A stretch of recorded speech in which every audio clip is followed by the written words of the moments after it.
come into constructive rest pose. So it's a pose where you're lying on your back and you have your legs bent. Your feet are not too close to your body, so that, remember the work we did a couple weeks ago with softening the front of the hips. We want to be able to soften through the front, through the hip flexors. I'm going to mute you all now, but please feel free to unmute to ask questions. Mute all. And if you can keep your video on so that I can see you, then I can be able to give you information about what I'm seeing. So feel free to just bring your hands to your belly, to the front of the body somewhere. Just connect with a feeling of breath, whether it's following the breath or just feeling the movement of your body as you're breathing.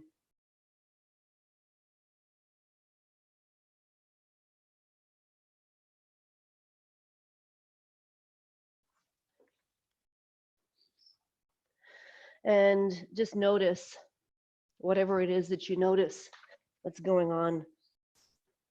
You know, how do you feel in your body? Is your breath smooth and fluid? And if it feels like it's too much to just tune into the breath, then don't. Just feel the body moving. I want to read you something. This is my inspiration for today. Well, actually, my inspiration for today, the theme for today, is just how gorgeous it is outside. And over the weekend, I feel like there was such a transformation over the course of the weekend. Right before our eyes, things have changed. And what was, when I looked out over the valley, what looked like, you know, a bunch of gray sticks now became vibrant and colorful, and the cherry blossoms were out in full force yesterday. And, you know, you can hear the birds and all this aliveness is around us. So the quote that came to mind was this: "And the day came when the risk to remain tight in a bud was more painful than the risk it took to blossom." So just sit with that for a moment. What does that mean to you? And the day came when the risk to remain tight in a bud was more painful than the risk it took to blossom.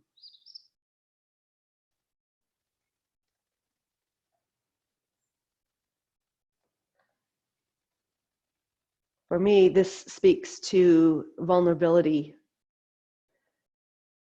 and putting yourself out there. You know, physically, we are moving into a phase where we are going to be able to put ourselves physically out there. And what will that mean? You know, what kind of risk goes with that? But also mentally and emotionally, what does it mean to take that chance, to allow what is curled up tight to begin to release? And through the practice today, we're going to focus on that with muscles. As always, just really tuning into the subtlety. So noticing how you're feeling right now is a big part of it. How vulnerable do you feel through this whole experience? And maybe it's not every single moment. Maybe it's an ebb and flow, rise and fall.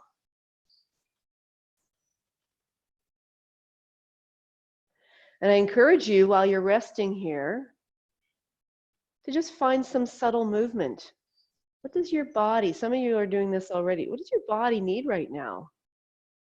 What does your mind need right now? What does your heart need right now? You want to move your hips?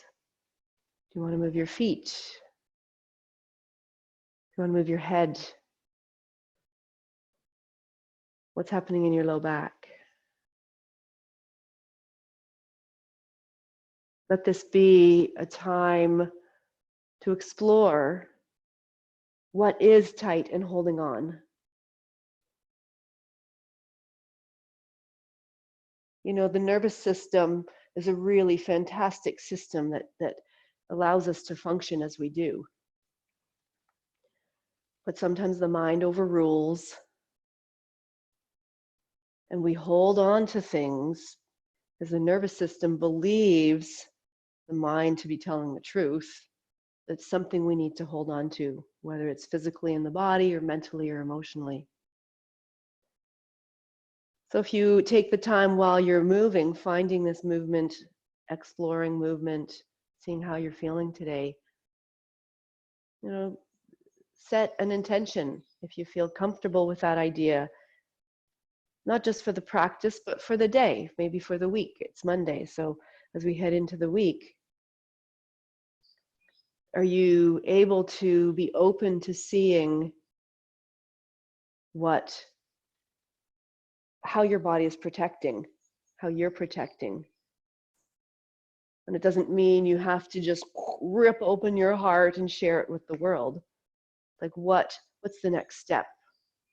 So we're going to move through the body, particularly with the calves, because the calves can get blamed for, the hamstrings get blamed for not being able to do forward folds.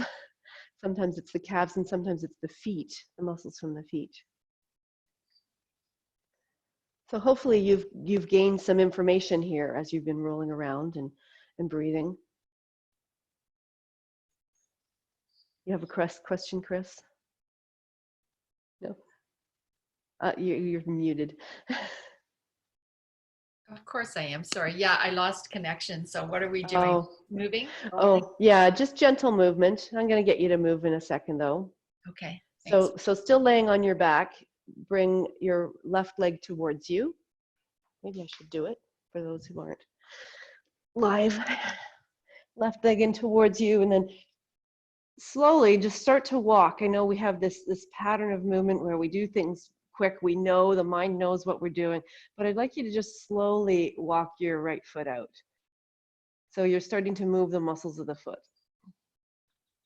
A little inchworm. And then notice when you can't take your whole foot on the floor anymore. You're looking to see what the flexibility of your ankle is. And then you can lift your toes up and start to slide your heel out. Now, we're not sliding out to push down into the back of the knee. We're just sliding out to make the leg straight. And then notice what your default is, lying here, holding your leg in place. Are you rocked back into the top of the pelvis with your low back pushing into the floor? Or can you be more balanced in the center of the pelvis? So instead of just pulling left leg towards me, I'm going to push my shin into my hands to move it away from me a little bit. And then I can slide a little further out with my right heel. Just a couple of breaths to notice what you're doing here.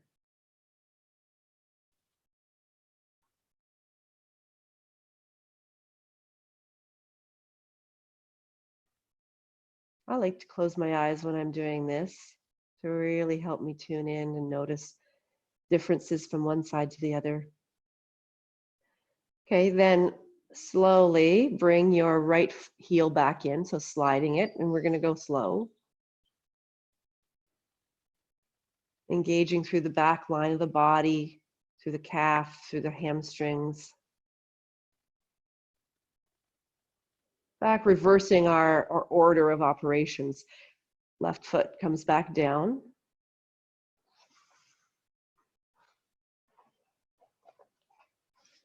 Then we'll do the opposite. So go slow, right leg lifted up. Notice how the body's stabilizing you as you lift your leg up. Hands around your shin. If it's not great around your shin, you can go behind your knee. Just pause for a moment. Notice where your weight is. Slowly walk. So it's kind of a heel toe. You're squeezing, shortening the muscles of the bottom of the foot. So a lot of the muscles along the foot do go up into the leg. The lower leg is considered the leg. Upper leg is called the thigh. But there are a lot of muscles that just stay in the foot. So we want to try to find all of those and see where's the challenge. And then when you have to, you can lift your front foot and then slide your heel the rest of the way. Again, balancing on the back of the pelvis. We're not pushing the back of the knee to the floor. We're stretching out. So now become more aware of the sole of your left foot and think of your foot as having 4 corners. I often emphasize when you're standing, the big toe base, the mound of the foot, and the outer heel. But while you're resting here, I'd like you to find all 4. So the inner and outer heels, the big toe base, and the base of your baby toe. And direct those towards whatever's in front of you, evenly.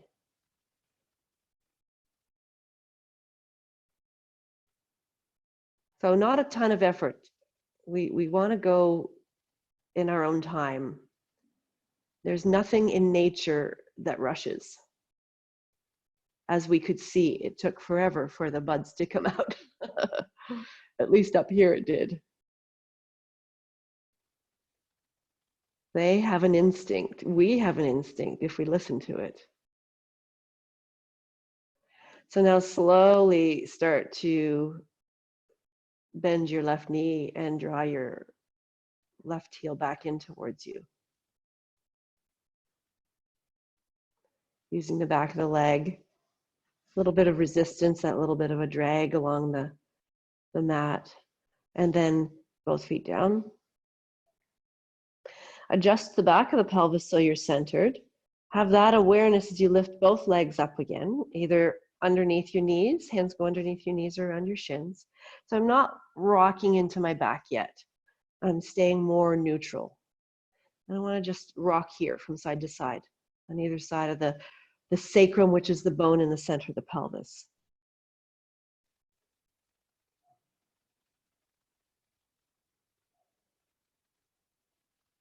Then bring one hand on top of each knee. And to that movement, start to add independent movement. So maybe you still rock, maybe you don't.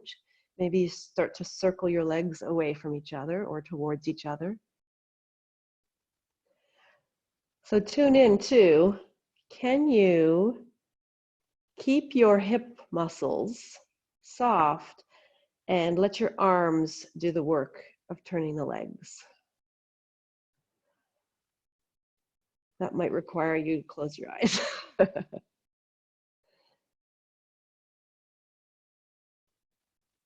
Just exploring again movement. This is always at the beginning of the practice is an exploration, as a time to discover, how am I feeling today in body, mind, and heart?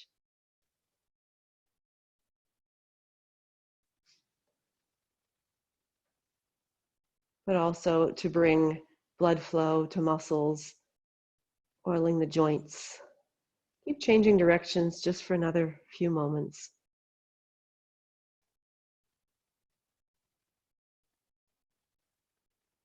Then back into the center.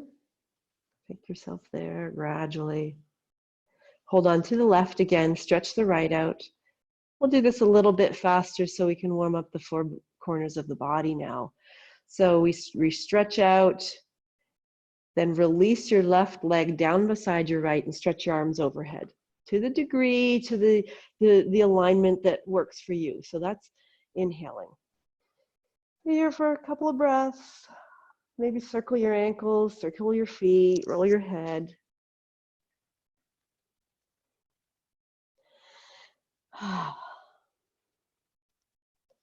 And then keep your left leg out, bring your right leg in. Then release your right leg, stretch your arms overhead. So you can do this for the next few moments on your own. I'm going to suggest that when you bring your leg in, exhale, and inhale when you take your arms and your leg away from the center. But it doesn't have to be that. I'm just making that suggestion. Maybe you find the other way will work better for you in this moment. So think of warming up through the four corners of the body. If this is not a great way to take your arms overhead, you can always take them out to the side and up. In, out and up.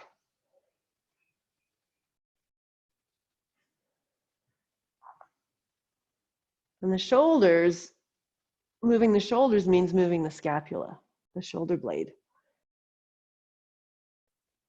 I actually like this better, going out to the sides.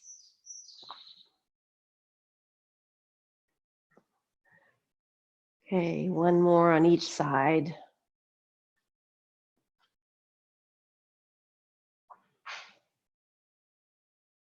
And then come back, bend your legs again the way we started. Hands on your body, just notice. Notice the effervescent energy that you might be experiencing. You've done some movement. You've started to connect the dots from the top of the bottom to the top of the body to the bottom of the body, front to back. Okay, let's roll over to the side. Come on up. I'm going to go right up to stand. So this is where you'll need either a ball or a rolling pin. The rolling pin actually works really well, especially mine. This is a marble one I have here. And you're just going to roll your feet. So it's not just the muscles that are tight. What I've been learning so much about lately, just check that I'm recording, is that the fascia, this connective body of pockets through the whole body, it can be tight. And it's not an analogy that's been taught to me, but I think of like a hairnet, little pockets like hairnets through the whole body. And you know, if you see someone with long hair and they've got a hairnet, you can see that the hair is being held up. So think of the hair as being the muscle. If the hairnet was allowed to drop down a little bit and open up a little bit more, the hair would come longer, would drop longer. So sometimes it's the muscle, sometimes it's the fascia.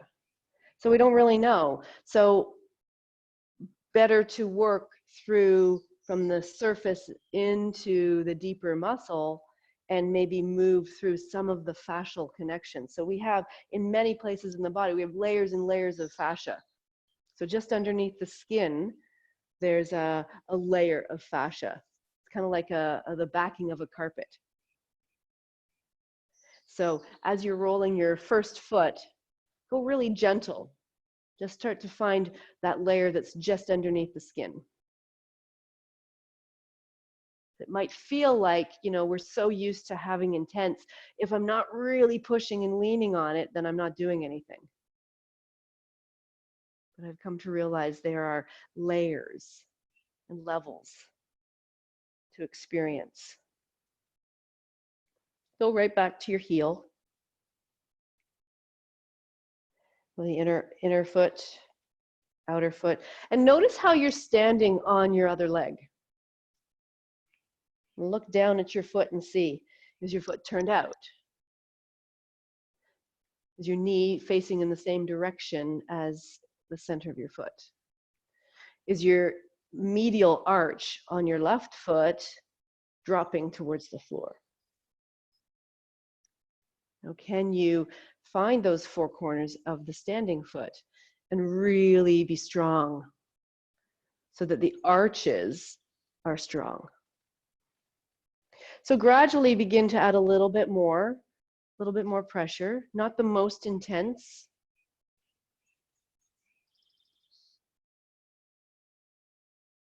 I think sometimes we're afraid to be vulnerable because it feels like it's an all or nothing. It's like taking all the clothes off and showing everything. But it doesn't have to be that way. It can be little bits to show, to start to break open and free yourself. This is about you. And a third time, let's go just a little bit deeper. Notice where you can go deeper, where the muscle's thicker, where there's more fascia, the plantar fascia on the bottom of the foot.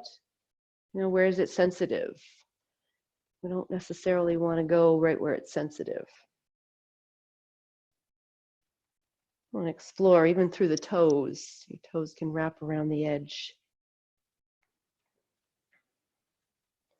And then step off and stand and notice, something that I do regularly in my classes, as some of you know, but also in my own practice. I close my eyes and I can tune in to what does it feel like on the right side that I did and the left side. Not just my foot. I want to see what's the effect it has up the whole side of my body. And there's a softening. I feel the left is still a little bit guarded from a muscular or nervous system perspective. Let's do the other side.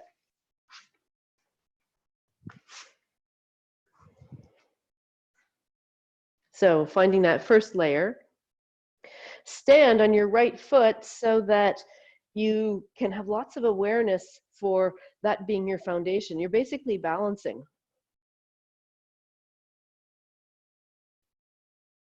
If you turn your foot out just slightly, so slightly from the center, and allow more weight to go into the outer edge of the foot, which often the opposite will happen. You'll lean into the inner edge. If you go towards the outer edge of your foot, you will start to engage the piriformis. So Esther, this is what I was talking about. Piriformis is a stabilizing muscle in the back. That's also an external rotator. And so when this one turns on the right, the left one will turn off.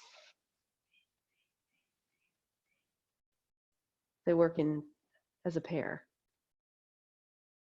So notice what's happening in the sole of your right foot. This is just as much for the right side as the left.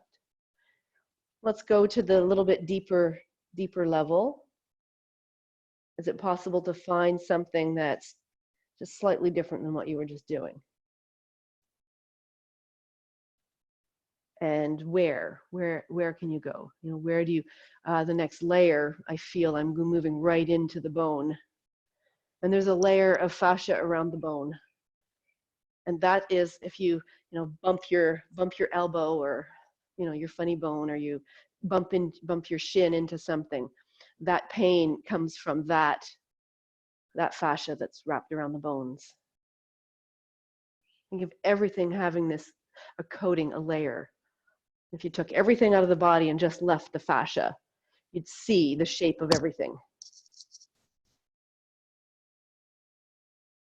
Okay, let's go one more deeper, see where it can go.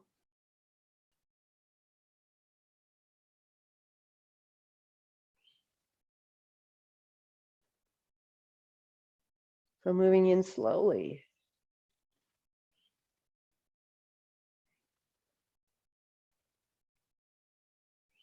I like to do a little on the heel.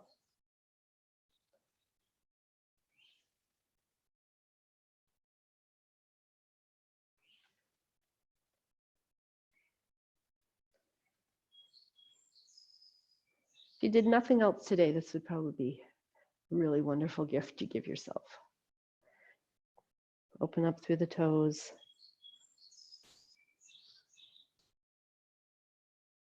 Okay, and let's stand and look, stand and notice. Close your eyes just for a moment if you're okay with closing your eyes, and find the plumb line that goes from the top of the head down to the center of the earth. And with the perspective of a place from the plumb line down between your ears, through the center of your neck, center of your chest. Make micro adjustments to line up with the center of the earth. Center of the pelvis, right between your two sit bones, dropping straight down between your two ankles. And then take a breath or two if you're feeling rigid in this alignment. Even if you're not. Notice how the body wants to find balance. Okay, then open your eyes. I'm going to go either. So I've got a block at the wall. This is the flat side of the block. It's going to go right up against the wall. If you don't have a block, you're going to use your, I'm going to show you this way, and then I'll just change it. You're going to put your rolling pin against the wall. You can still have your wrap around it. I'm just going to put mine here. Actually, no, I'm going to do it this way. Block here. This is going to become my wall. So you don't have to do this. You won't see me if I'm at the wall. So your rolling pin, pretend this is my wall. Your rolling pin or your block goes right up against the wall like this. If you're using a block, let's start with the left foot. Take the ball of the foot right on the edge of the block and then drop your heel down. If you're using a rolling pin, you're taking the ball of the foot against the rolling pin and heel drops down. So again, you got to stand. You got to figure out how you're going to stand on your right foot. I know now you can't see me. And so the ball of the foot is up. Try to balance the big toe base and the baby toe base against the block or the rolling pin. We'll just stay here for a moment. Some are still getting set up. You've got the wall there you can put your hands on. I'm going to ask you, though, to keep your legs straight, your front legs straight, not locked, but straight. And just very gently lean in towards the wall and then lean away. Lean in and then away.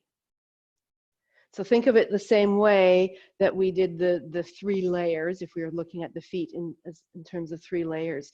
You're coming in and you're just kind of going easy, more challenging. Challenging is not the right word. And then, okay, that's more intense. Just try to find what's happening. What's happening with this front foot. And then we'll do one more.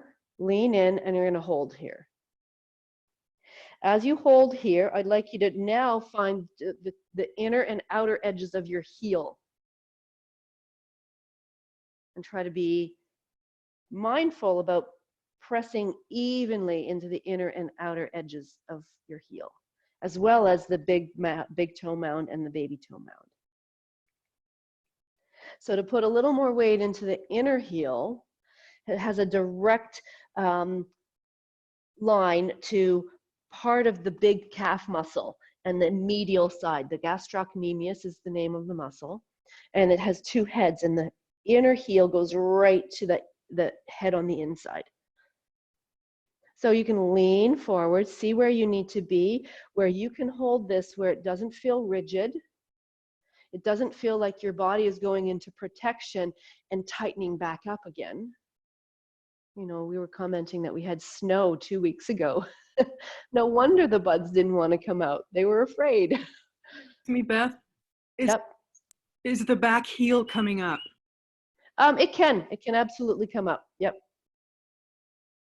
Doesn't have to, but it can, depending on the shape of your front ankle. Okay. Then let's come back down. Stand and notice. Like it was subtle. It was a subtle thing we just did. So what does the difference feel? What's the difference? Find that alignment through the body again. And then let's switch. So right foot, take your time, big toe base, baby toe base. You know, the block is a little bit higher. So if you're using the block, it's a little bit higher. And I've got the edge, I've got a beveled edge here, so I can find big toe base, baby toe base. And we're going to just lean in and come back. So keeping the front leg, I'm going to say straight, but I don't want it to be locked. Don't want it to be rigid. Just kind of moving subtly through as you lean in, feel the first part, second part. Think of it as 3 parts. Going to where, okay, that's far enough.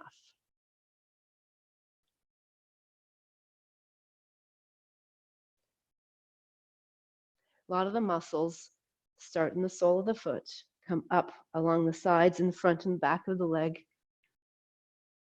and guide the knee. Protect and support the whole body. Okay, so now let's lean in, and yet back heel can lift. You can lean into the wall. Just be where you can sustain this for a few breaths without it being the most intense. The measurement I always use is, could I hold this for a couple of minutes? Not that I'm asking you to, but could I? And where am I feeling it?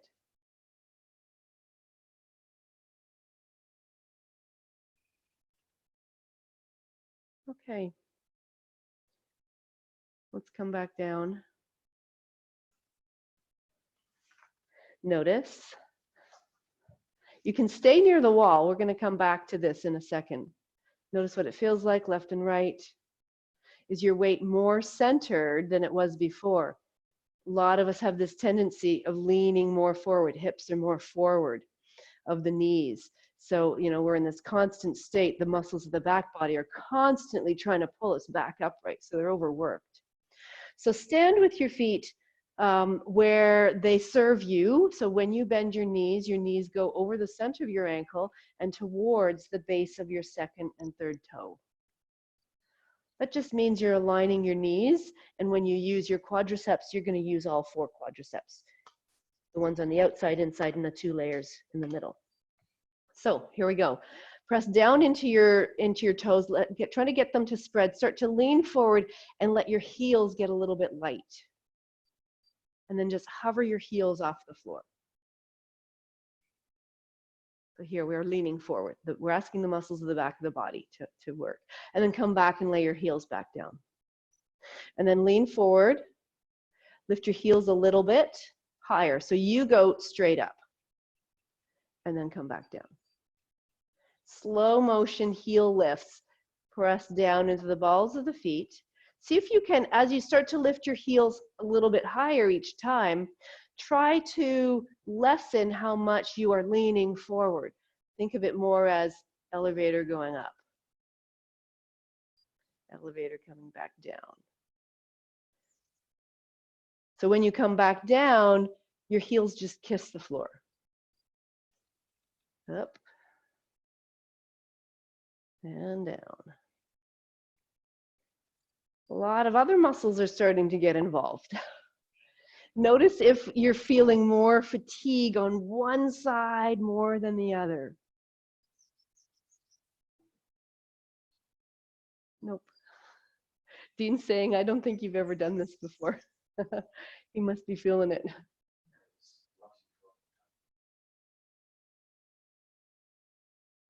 Okay, I'm going to add. This time, heels come down. You can let them land.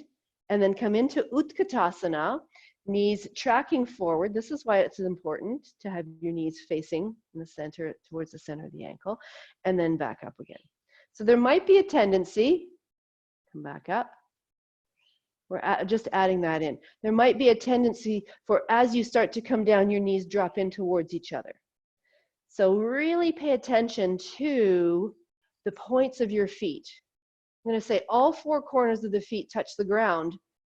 But when you start to bend your knees, look to see what your tendencies are. Does your inner heel lift? Does your big toe mound lift? So your legs go out, or do they go in? Or can you keep them really focused? Focus your feet. And if you have to, you can have the wall next to you. You have your hands on your waist or hanging.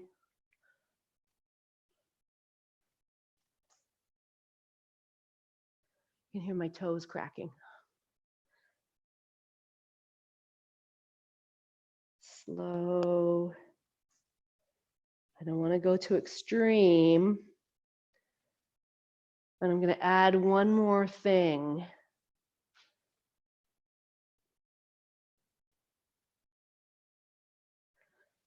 And I think you're going to love it. As you come up, heels lift. Keep your heels lifted. Take your arms forward so that they're moving towards perpendicular.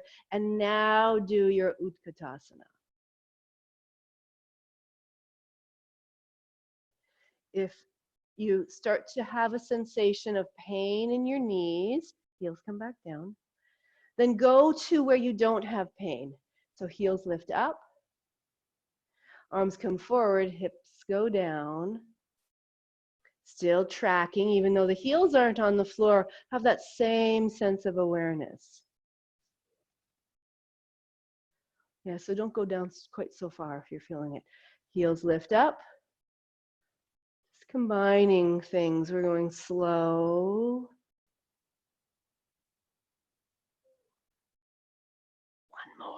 One more. I'm feeling like the muscles of my feet are definitely moving. Okay. So now we come back to the wall, to the block or the rolling pin. And we started off this way. This is the left foot up here. Instead of the left foot here, start with that. And then, whether it's on the edge of the block or on a rolling pin, slide it down. See if you can slide it down without sliding your heel away. So we're not just coming up and putting the toes. And again, be mindful of the sensation you're feeling. So we want to work with whatever you've got in terms of sensation of pain, and slide down to where you can try to get your big toe base on the floor. Inner heel and outer heel. Baby toe base, yes, all four corners. In line with the knee. Then lean forward, shift your weight, and step your right foot back and turn it out slightly. So we got a little bit of a step behind us. Now we're getting into the muscles of the foot. So the muscles of the foot, independent of the knee. There are long levers in the foot that propel us. So now we're getting into those guys. Notice what you feel, be where you can handle it, not where you are suffering. And then slowly, keeping your weight in your back foot still, slowly start to bend your front knee.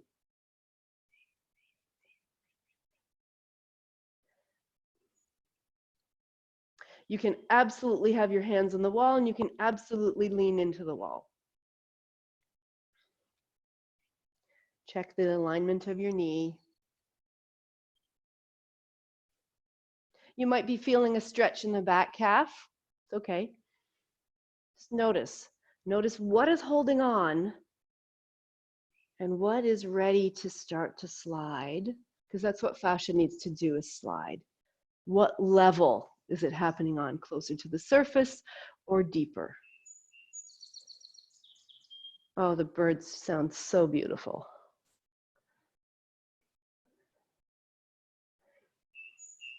One big breath here.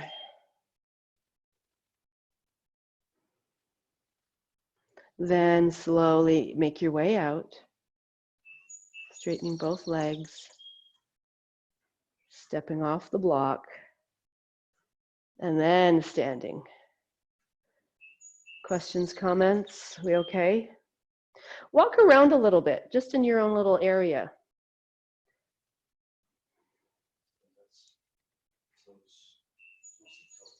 It was the sole of the foot. Yeah, can you hear them? I don't know if they're your birds or my birds. Okay. I'm hearing lots of birds chirping with us. Yeah, Dean's asking about, was it mostly toes? You'll feel it in your toes, particularly if, depending on the flexibility, the mobility of your toes. But also, I'm hoping what you're feeling is a little bit more of a release through your ankle and maybe even in your knee. On that side. Just give it a little time. And then come back, we'll set up for the second side. I didn't say it was going to be a fast-paced class today. course, we'll have to check this out and see what comes after, how we can support the release in the calf. So we start here and we slide down.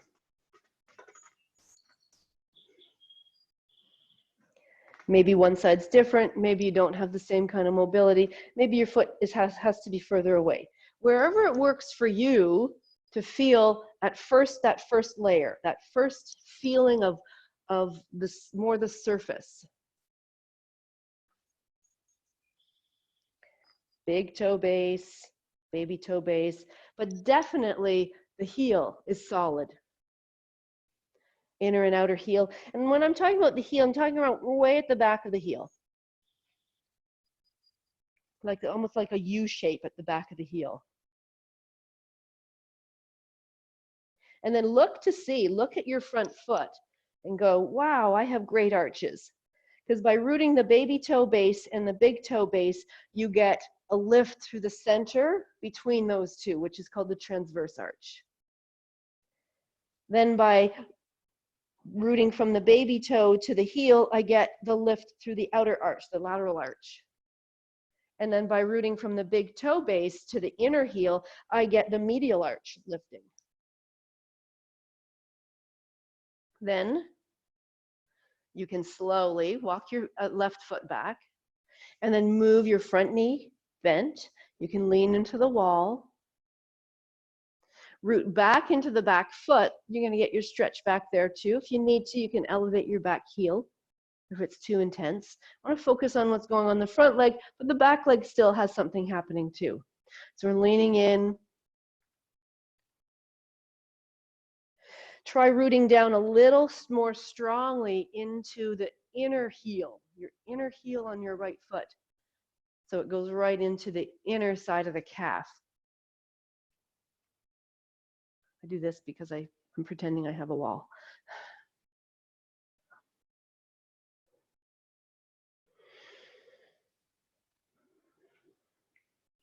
Really, breath is the key.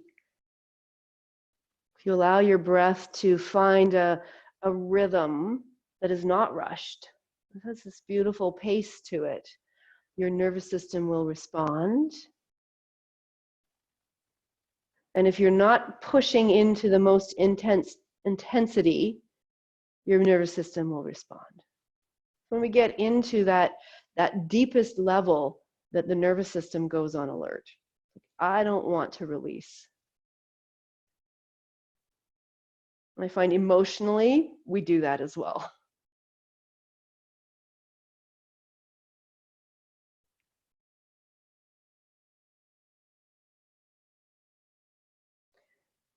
Try to stay heavy in your inner right heel just for another couple of breaths.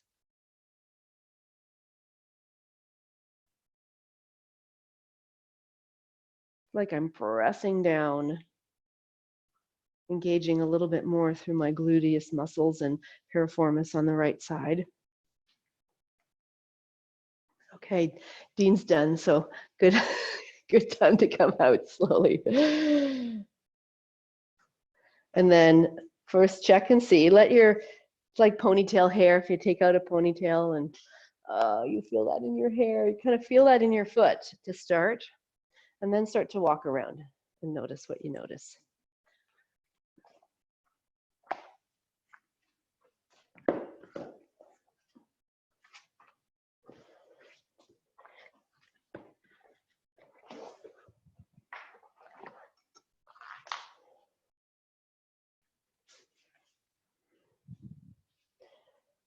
Okay, and come back.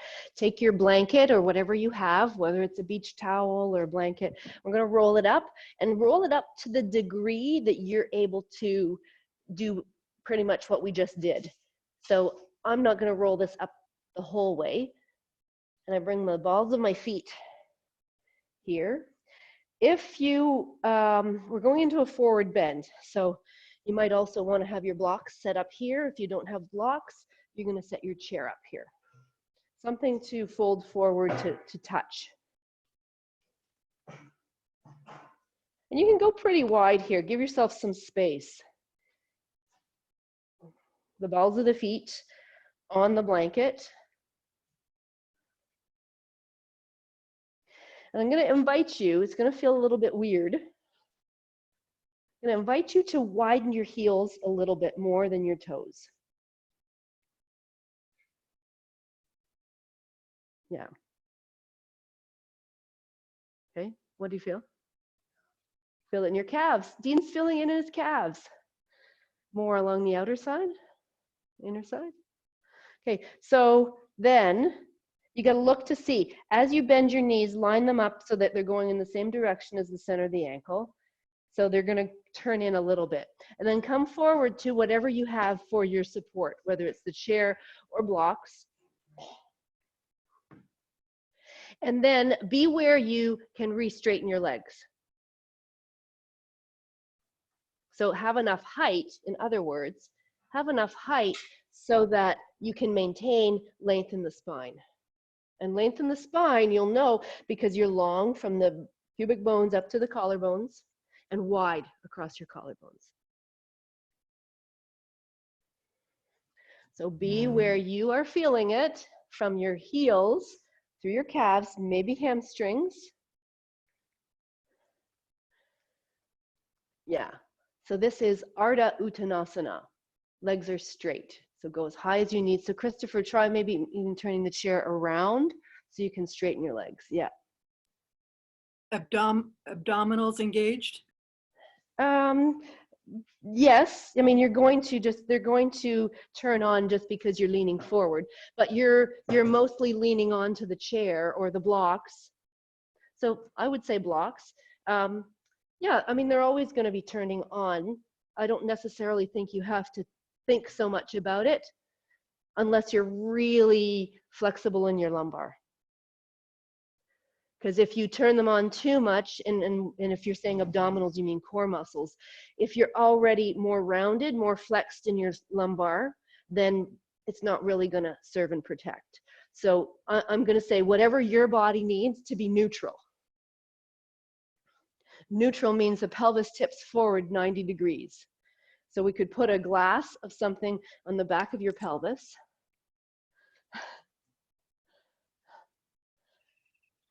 And that's why if it's not the case, then you're going to go higher with your hands. So now root down. So we have the heels turned out just slightly. Root down into your outer heels. And then keeping that, add more work rooting down through the inner heels.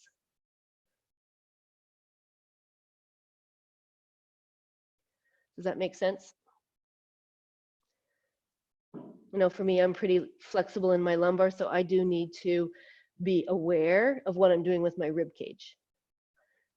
And drawing my front rib, I draw my front ribs into my body and down towards the front of my pelvis.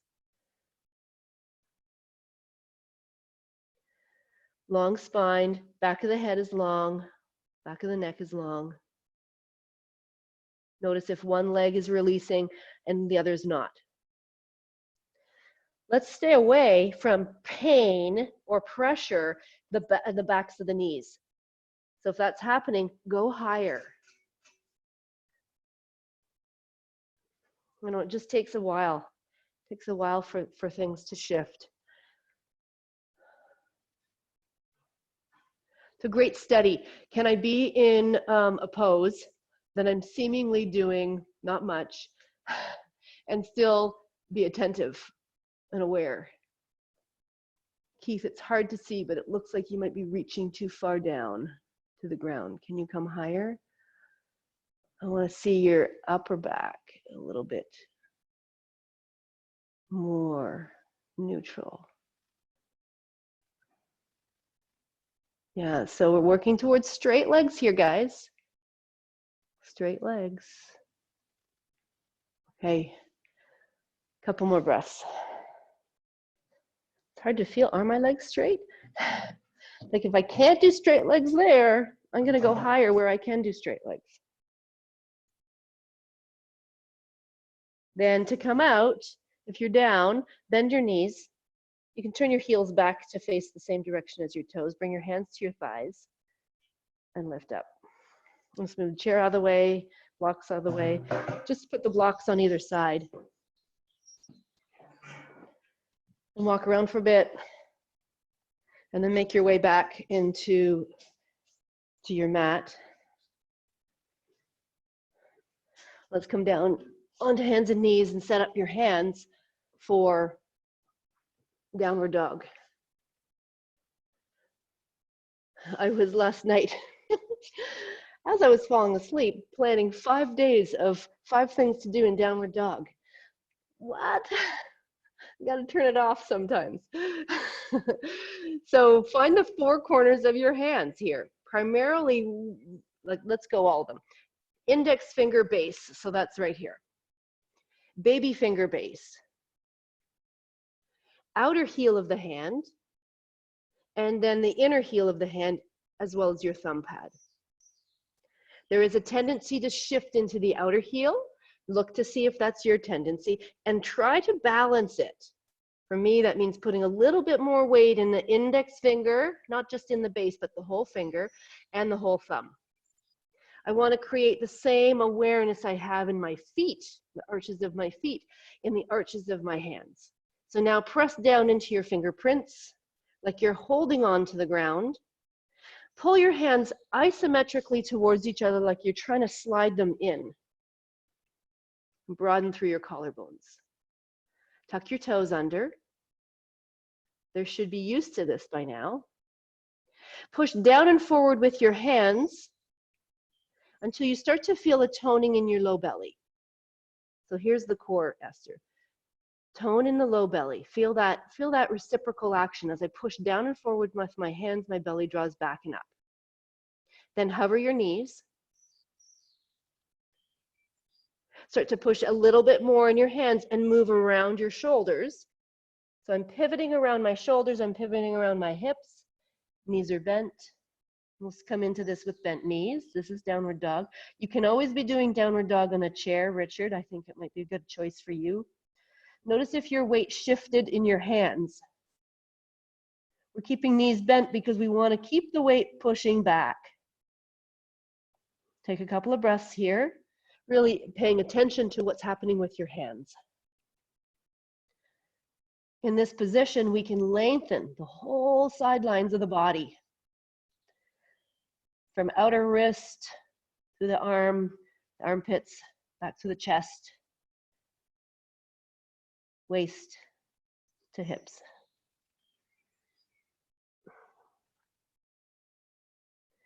Then come down. Let's bring the blocks back in. If you don't have blocks, bring in your chair. You can have your chair in front of you. I'll show you what the chair looks like. We've been doing left foot forward, so let's go left foot forward. So we're in a lunge. Lunge moving back and forth. So you can have your chair to help keep you a little bit higher. It doesn't have to be a huge, you're not having to come way back here, but we're going forward. I'm not even upset if your knee goes past your ankle. Back toes, we're going to keep them tucked today for now. And then keep so whether it's chair or blocks, take your left hand to the outside of your thigh. I'm just repeating a lot of the same stuff that I've done before, just in small bits, so that we can keep this alignment going through here. Outer leg engaged, outer hip engaged, knee going over the ankle. So then we can start to make this a little bit bigger movement. So it's just moving into a lunge, coming a little bit out of the lunge. Again, thinking in terms of layers. Then, again, it's going to be more challenging with the chair for sure, because then it means you start to reach. But moving towards straight. It's always a direction, not a destination. The last pose, straight legs, was the destination. This is a direction.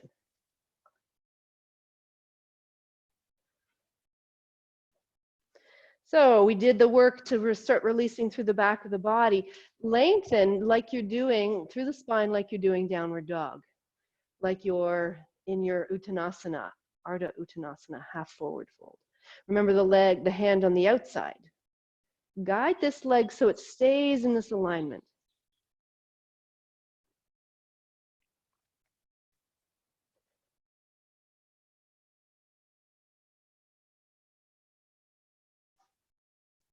Okay, one more time. Come back and hold it wherever you happen to be. Stay as lifted. So this is the beauty. The chair can keep me here.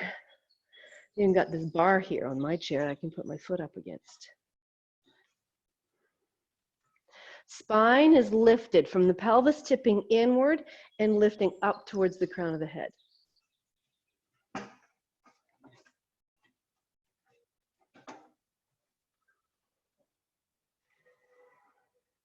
Slowly, from your hips, start to turn, roll your leg inward. Not a lot, just go through that first sensation of rolling the leg inward, and then come back and slowly roll the leg outward. Coming from the hip, and then go in, just massaging through the back of the hip.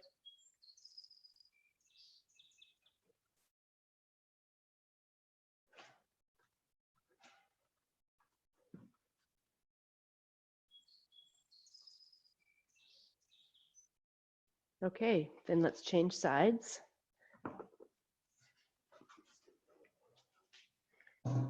Before you come to change sides, just come back down into the middle. Set your hands up again. Downward dog in between. Arches of the hands are active. Push down and forward to shift back and tone the low belly in and up. Low belly in and up. You don't have to think about it too much. Like the core muscles will tone for you given the right circumstances. Knees off the floor, then pivot. So I'm pivoting around my shoulders and around my hips. And in this downward dog, let's just very slowly start to stretch the soles of the feet back. Think more of lengthening through the soles of the feet, then bringing your heels to the floor. Stay balanced in the four corners of the feet, even though your heels are lifted. Imagine you are moving your heels down, and wherever your default is, whether if you were to land your heels, would your inner heels land first? And can you be more balanced? Straight legs is a destination you don't necessarily have to get to. Long spine is the goal here. Then slowly come back down. Bring your blocks, your chair back in, right foot forward. Now I'm setting myself up so I have a little bit more space. If I go too close, I'm not going to have a lot of room to move. It all depends on the mobility of this back hip. So if I can start a little bit with my leg, my back thigh on a diagonal line, I'll have a little bit more room. Because as I shift back and forth, I come forward, my right sit bone drops down. I'd like to be able to almost keep that sit bone on that same plane, almost. And we go forward and back.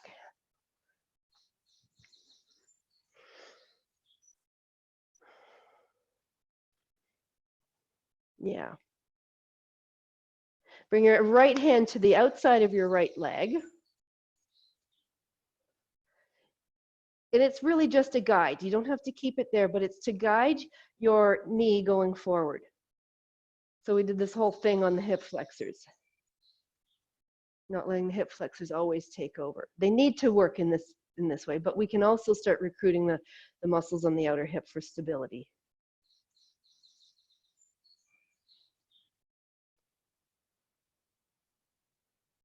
Yeah, awesome.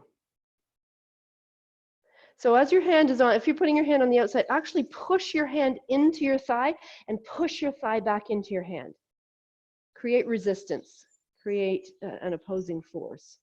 Yeah, And this is, again, like everything else we've done, this is exploring. It's not meant to be perfect or have you have the perfect pose. We need to track through the knee. So your heel can't move. So to move the leg towards straight, imagine that you are pulling your hip away from your heel, straight back away from your heel.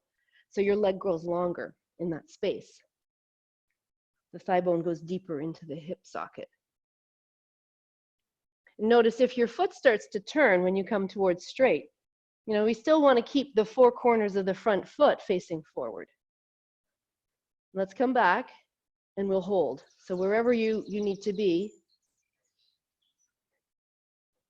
the inner and outer edges of the feet reach forward evenly. So look, what is your tendency? Like I know mine is to have the outer edge go forward more.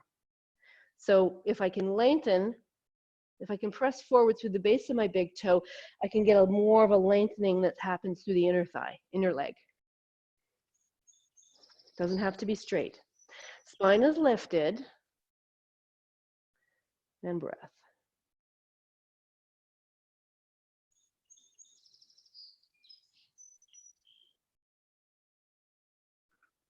Yeah, hear my birds again.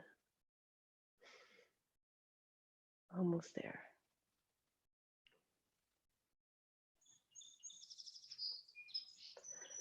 Okay, let's release. Downward dog again. Set up your hands. All this repetition to go, you know what, it is safe to do this. We can check in and see what's happening at each stage. Hold the earth with the most loving, tender grip. Grip doesn't sound good with that. Embrace. Push down and forward with your hands, hips shift back. And instead of letting your tailbone lift up, drop your tailbone slightly to find that experience if you're not feeling that. Low belly tone. Knees hover. Shift away from your hands, staying rooted in the inner edges. So allowing one part to open means being strong in another part, creating stability. So can you notice where that's not happening? Is all your weight in the outer edges of your hands. Feel free too to take your feet wider, gives you a little more space for your pelvis to tip forward. Okay, so keeping the spine really long, start to move the tops of the thighs back.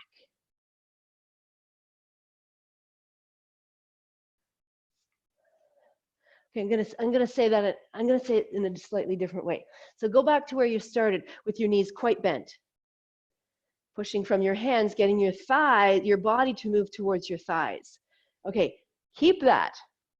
Listen carefully. Try to lift all 10 toes. I'm not asking you to necessarily lift them because I don't want you to lock your knees or straighten your legs more. I want you to just have the effort of trying to lift your toes. And notice how that helps to give you your arches again. Then from there, start to take the tops of your thighs and move them back. Be aware of your moving back from your knees. Yeah, that's great. Beautiful. Stay here for about 5 more breaths. If you need to come down, but I'd like you to notice and explore what you're feeling. You know, one of the reasons that we have a practice is so that we can go into it and look to see what my own patterns are. But if you're trying to do the pose the way you always do the pose, you're going to miss what's really happening. You're going to miss the place of, oh, you know what? I have something else to open. Yeah. The instruction is not to straighten the legs, but to move them towards straight. Yeah. Jacqueline, I would say your dog needs to maybe be a little longer. Like feet away from hands. Yeah. Okay, then let's come down. Let's go into flexion. Come into child's pose. There's Linda's. I was going to say kitty cat, little doggy. Chester.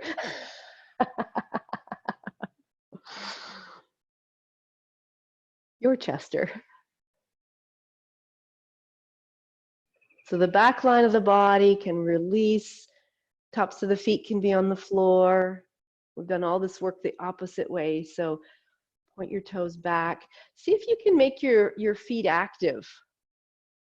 Pressing the toe knuckles into the floor.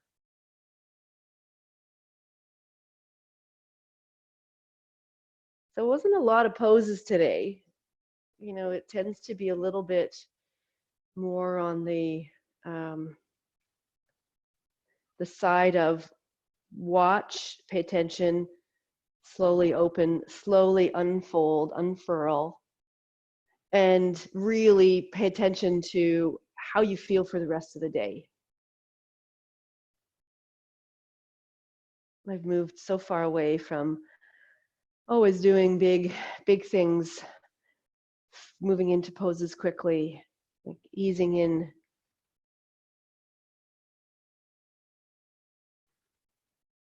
So now come back and lay on your back and take your strap or your tie, whatever it is that you've got. We're heading to Shavasana, so if you need to have a blanket or socks or sweater, have that nearby. And then as you lay on your back, we've been doing left leg first. I made a conscious choice to do that today. Take your strap or your tie and let's put it around way at the back of the heel. So that same little U shape or horseshoe at the back of the heel. Just a little crescent. One of my teachers, Doug Keller, calls it the crescent of the heel. So it's like you're toweling off your heel. So it's not in your arch at all. And why? The reason for that is then I don't have to worry about my calf here. Take your right leg and it can slide out to the degree you're able to find balance on the back of the pelvis, as opposed to dropping your low back into the floor. So we're looking for neutral. Then you can wrap your hands into your strap and relax your foot, but press out through your heel. Does not have to be straight. Press out through your heel. If you're able to go to a straight leg, look at the shape of your foot and reach all four corners up towards the ceiling or whatever's in front of it.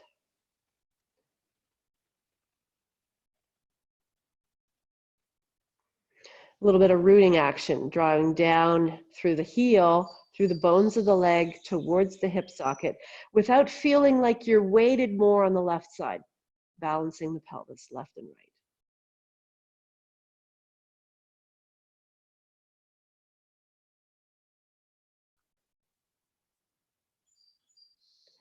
Take both sides of the strap into your left hand. Take your right hand on your pelvis on the right side, on your front hip point, the ASIS. I'm going to keep the pelvis level. Start to take your left leg out to the left. And remember how we did it at the beginning with the moving through the first layer? You know, I see so many people going right to here. Pelvis tips, they're actually twisting the spine, not doing the opening here, maybe a little bit here. But let's go real slow and go, can we notice when the pelvis starts to tip? You can use your right leg as a counterbalance. We're looking to lengthen along the inner line of the leg. Now that we've released through the back, we'll just go a little bit through the inside of the leg, the inner thigh. Relax your foot, press out into your heel, into that crescent of the heel.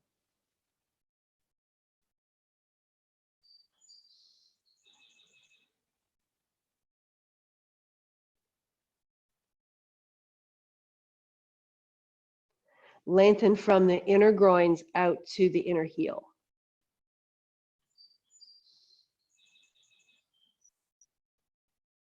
Slowly come back into the center. Change the hand. Right hand wraps in. Take your left hand right where you are and put it beside your left hip. So your thumb is touching your outer hip. Keep your thumb touching your outer hip, but start to take your leg across the center. It's not a big movement. If I take it too far, my hip moves away from my hand. I'm going to keep my hand here as feedback. Maybe it's bent. Maybe it's further away from me.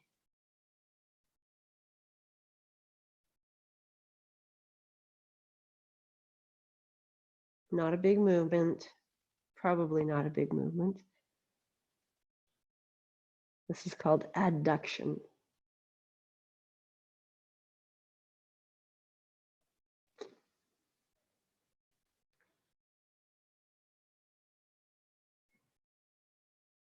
Slowly make your way back to the center.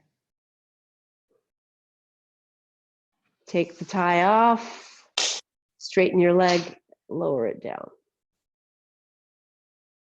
Take your time lowering it down, particularly if you're feeling like there was some gripping in the hip flexors. Take your time before it lands. So we're lengthening the psoas and strengthening it with the weight of the leg. Let it hover above the ground just for a moment or two. And then let it land. Stretch out your right leg. Notice the difference.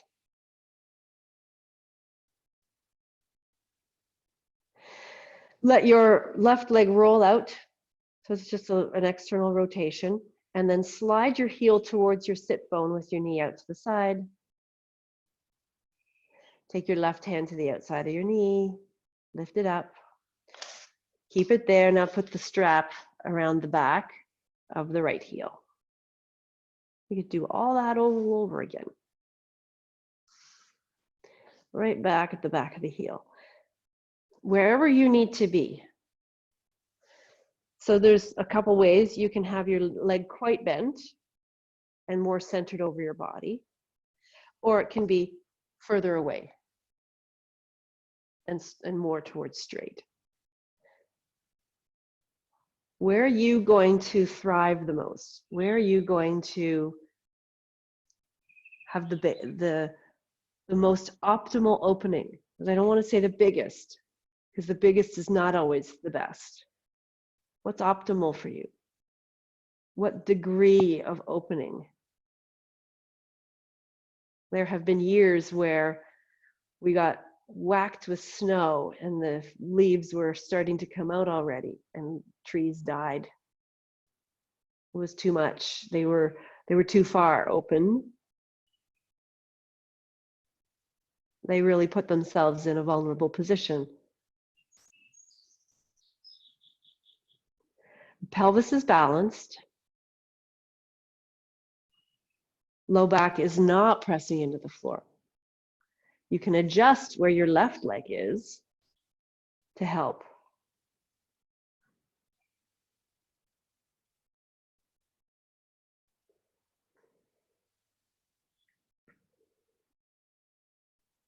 Almost there. Take both sides of the strap into your right hand. I like to loop it in here because then I can hang from my leg. Then my arm is not doing this pulling.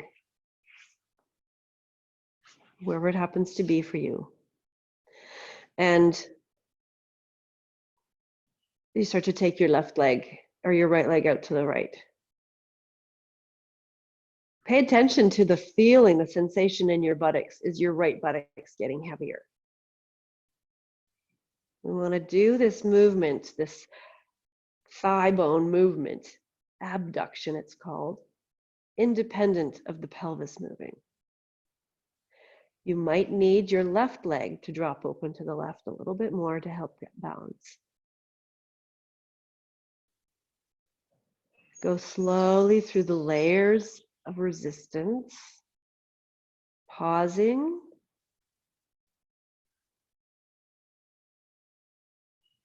at each point.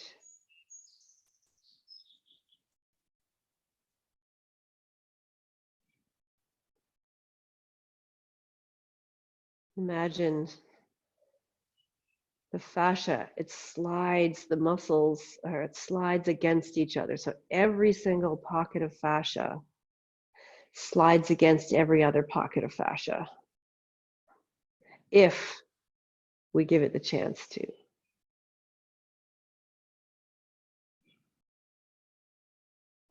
Reach out through your heel, keeping the back of the pelvis anchored on the right side.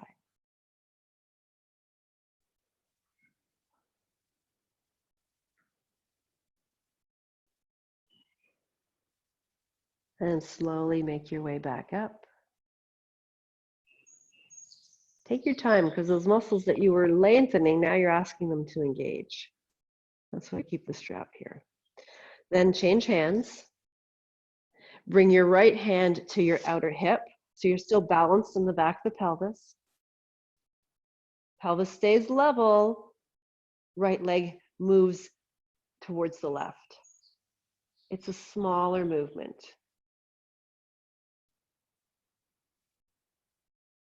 This is the last official thing we're doing, other than Shavasana. Yeah. Notice if you have shifted your weight on your pelvis. Yeah, nice. Keep reaching up through your heel and down through the back of the pelvis. So if the leg's coming across the body, it's more of a diagonal line.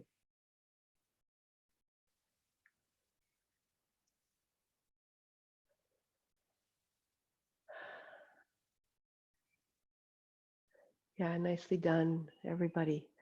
I like your sunny spot there, Christopher. Okay, make your way back to the center, mindfully back. Take the strap off, keep the leg lifted, lower it down so the weight of the leg lengthens the psoas. But it's also asking the psoas to engage, so isometrically, or eccentrically, I should say. Lower the leg down, lengthen and strengthen. You got it. Yeah, if you do it without the strap, Linda, your muscles will do the work. Yeah, try lowering it and see what happens. See how your back is being challenged to not do all the work. Hip flexors, lengthen, strengthen.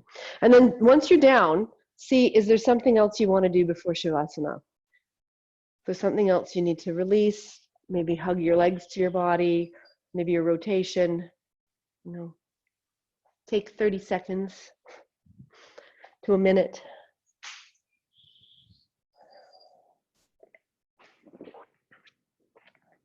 My lime water is cold now.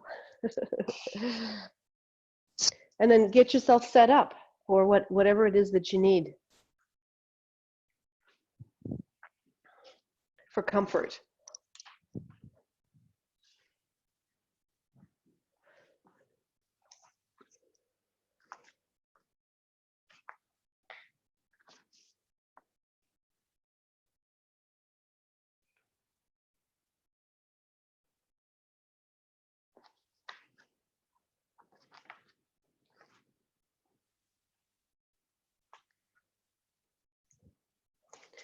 And now's the great time to pay attention, to tune in and go, what did I do? How did I serve myself today? You know, sometimes being vulnerable is something equating to jumping out of an airplane, skydiving.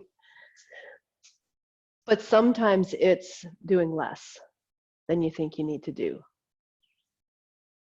It all depends on the situation.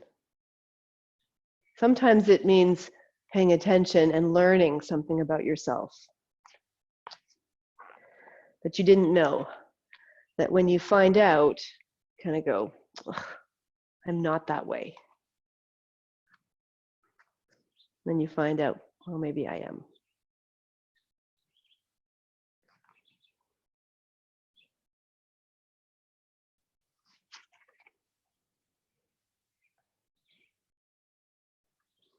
And if you're okay to tune back into your breath, tune back into your breath.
There is healing in the laying on of hands, in the letting go of fear, in asking for help, in silence, celebration, prayer. There's healing in speaking the truth and in keeping still, in seeking sunlight and not shunning struggle.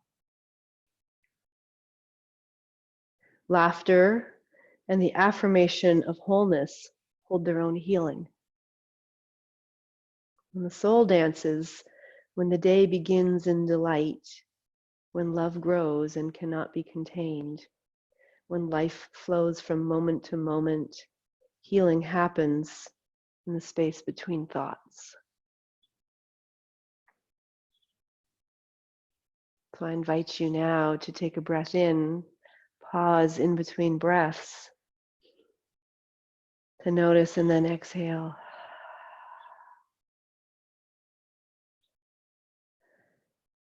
And decide if you want to stay here a little bit longer, or if you want to start to move parts of your body, the parts that want to move.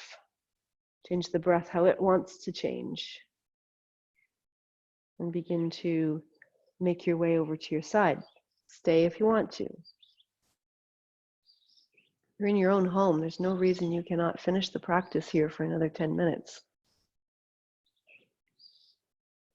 If you are coming up to sit, though, elevate your body so you can sit on a chair. Drop your knees below your hips, whatever that means. I'm sitting on a block covered in a blanket. I have learned over the years that gives me enough height that I don't have to work at being lifted through the spine. My pelvis tips forward, the spine follows suit and maintains the curves. So wherever you happen to be, either bring your awareness to the center of your chest, hands to the center of your chest, palms together.